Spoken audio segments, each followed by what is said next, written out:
सुकरात के ज़हरे हलाल से लेकर ईसा मसीह की सलीब तक, भगवान राम के वनवास से लेकर नबी सल्लल्लाहु अलैहि वसल्लम की हिजरत तक, हम कहते हैं इंसानों में इंसानों से प्यार रहे। वो कहते हैं हाथों में त्रिशूल रहे, तलवार रहे। जब भारतीय जनता पार्टी का विचार जो नफरत की सियासत कर रहे हैं, तकरीर की लज्जत की जो उसने कहा, हमने ये जाना कि गोया ये भी मेरे दिल में है कि किसी शाह और तानाशाह से गुजरात नहीं पहचाना जाएगा। अरे कश्मीर से कन्याकुमारी, अरे गुजरात से बंगाल की खाड़ी, अरे हिंदुस्तान जिंदाबाद, सोनिया गांधी हिंदुस्तान, राहुल गांधी हिंदुस्तान। एक बार बस बोलूंगा, आप बोल देना हमें कहे, अरे आवाज दो। एक बार और कोशिश कर लो, अरे आवाज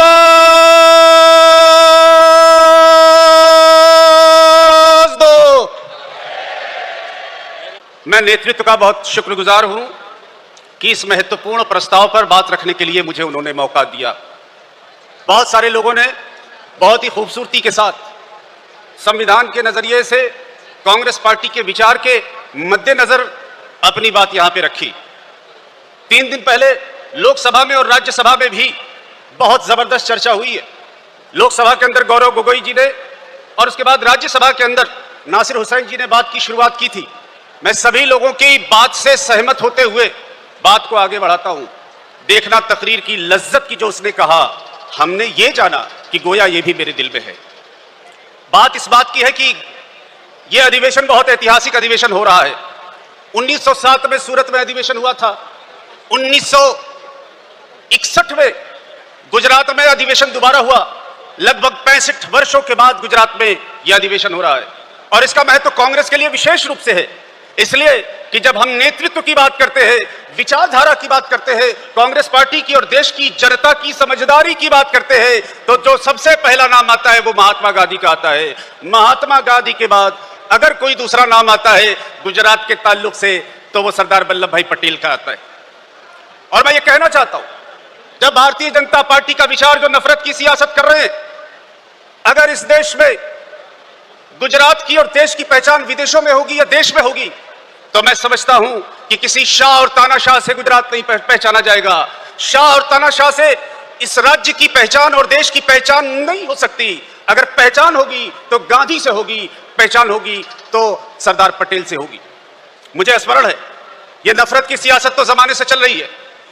सुकरात के ज़हरे हलाल से लेकर ईसा मसीह की सलीब तक, भगवान राम के वनवास से लेकर नबी सल्लल्लाहु अलैहि वसल्लम की हिजरत तक, गांधी की शहादत से लेकर इंदिरा गांधी के बलिदान तक, इंदिरा गांधी के बलिदान से लेकर राजीव गांधी की शहादत तक, नफरत के खिलाफ कांग्रेस की विचारधारा हमेशा जिम्मेदारी के साथ खड़ी रही है। हमने नफरत को हमेशा नाकामयाब किया है और हम ये विश्वास दिलाते हैं कि हम आने वाले समय में भी नफरत को नाकामयाब करेंगे।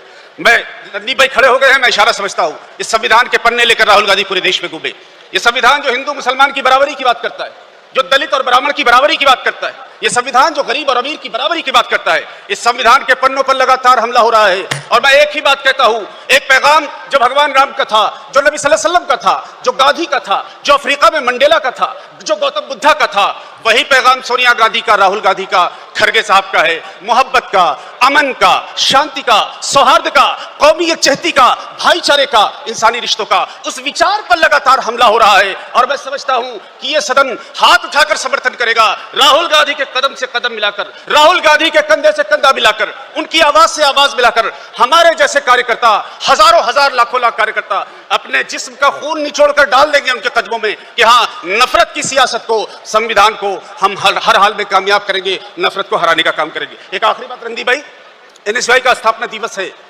दुनिया के सबसे बड़े छात्र संगठन की स्थापना आज हुई है। और मैं मंच को देख रहा था, केसी वेणुगोपाल जी से लेकर मुकुल वासनिक तक, मुकुल वासनिक जी से लेकर तारिक साहब तक, अविनाश पांडे तक, आनंद शर्मा तक, तमाम लोग ऐसे बैठे हुए। सीगला भाई मेरे पीछे दिखाई दे रहे हैं, तमाम लोग ऐसे बैठे हैं। रणदीप भाई, इन्होंने एनएसयूआई से अपने जीवन की शुरुआत की थी। आज 9 अप्रैल है, इंदिरा गांधी ने एनएसयूआई की स्थापना की थी। छात्र और युवा आंदोलन, केसी वेणुगोपाल, डीके शिव कुमार जी और कई सारे लोग हैं, मैं माफी चाहता हूं जिनके नाम नहीं ले पाए, रमेश चरिथला जी, हजारों हजार लोग ऐसे हैं। एनएसयूआई के एक साधारण कार्यकर्ता से जीवन की शुरुआत की और एनएसयूआई का परचम लेकर गांधी के विचार के साथ इस देश के अंदर सेकुलरिज्म को और भाईचारे को ताकत देने का काम किया। मैं बहुत शुक्रिया करता हूं कि मुझे मौका मिला बात थोड़ी और तफसील से करता, लेकिन मैं ये गुजारिश करना चाहता हूं कि हम सब राहुल गांधी के संघर्ष में शामिल हैं, तो एक बार जरा दोनों हाथ ऊपर उठा के आगे के साथी पीछे के साथी जोरदार जोरदार ताली बजा के अपने संघर्ष को सलाम करिए। कन्हैया कुमार ने जावेद अख्तर की एक नज्म का जिक्र किया था, मैं वो नज्म, राहुल जी चले गए हैं लेकिन मेरी आवाज निश्चित रूप से पहुंच रही होगी। रणदीप भाई पहुंचाएंगे, आनंद शर्मा जी कह रहे हैं कि रणदीप भाई बात पहुंचाएंगे, सभी लोग पहुंचाएंगे। एक हमारी और एक उनकी, मुल्क में है आवाजें दो। एक हमारी और एक उनकी, मुल्क में है आवाजें दो। अब तुम पर है कौन सी तुम आवाज सुनो, तुम क्या मानो। हम कहते हैं इंसानों में इंसानों से प्यार रहे, वो कहते हैं हाथों में त्रिशूल रहे तलवार रहे। हम कहते हैं राम राज्य में जैसा हुआ वैसा हो, वो कहते हैं कि हंगामा होता है तो होने दो। एक हमारी और एक उनकी, मुल्क में है आवाजें दो। गुजरात को इंसाफ करना है, जय हिंद। सर ने कहा नारा लगा दो, चूंकि एनएसयूआई का स्थापना दिवस है रणदीप भाई, इसलिए एनएसयूआई का कार्यकर्ता अंदर जा चुका है, तो एक बार जरा नारा लगा दीजिएगा, कांग्रेस पार्टी जिंदाबाद, कांग्रेस पार्टी जिंदाबाद, राहुल गांधी जिंदाबाद, राहुल गांधी जिंदाबाद, खड़गे साहब जिंदाबाद, खड़गे साहब जिंदाबाद। आपको सिर्फ बोलना है कि हम एक हैं। यहां बोल दीजिए हिंदुस्तान हमारा है, मैं बोलूंगा बस आपको हिंदुस्तान हमारा है बोलना है। अरे कश्मीर से कन्याकुमारी हिंदुस्तान हमारा है, अरे कश्मीर से कन्याकुमारी, अरे गुजरात से बंगाल की खाड़ी, अरे हिंदुस्तान जिंदाबाद, सोनिया गांधी हिंदुस्तान, राहुल गांधी हिंदुस्तान। एक बार बस बोलूंगा, आप बोल देना हम एक है। अरे आवाज दो, एक बार और कोशिश करूं। अरे आवाज